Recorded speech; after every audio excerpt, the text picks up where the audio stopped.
নমস্কার বন্ধুরা, আজকে খুব ইচ্ছা করছিল একটা নতুন কিছু আইটেম বানাবো। সেই আইটেমটা আজকে দেখাবো। এখন এটা হচ্ছে ফিশ বাটার ফ্রাই বানাবো।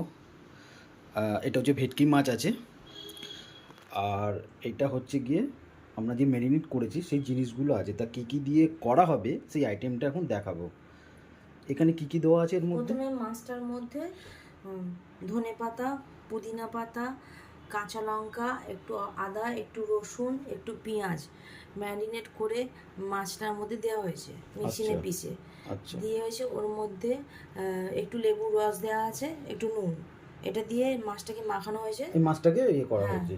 তারপর ম্যারিনেট করার জন্য এই বাটারটা বানানো হয়েছে। এটা হচ্ছে হাফ কাপ ময়দা, আর হাফ কাপ কর্নফ্লাওয়ার, অল্প হাফ চামচ খাবার সোডা, হাফ চামচ বেকিং পাউডার, অল্প বিট নুন, একটু অল্প নুন, এমনি সাদা নুন, আর ওতে দেওয়া হয়েছে গোলমরিচের গুঁড়ো, একটা ডিম, গোটা ডিম, একটু মাখন গরম করে দেওয়া হয়েছে, আর একটু আইস দিয়ে এটাকে ব্যাটারটাকে বানানো হয়েছে। কতক্ষণ রাখতে হবে এটা?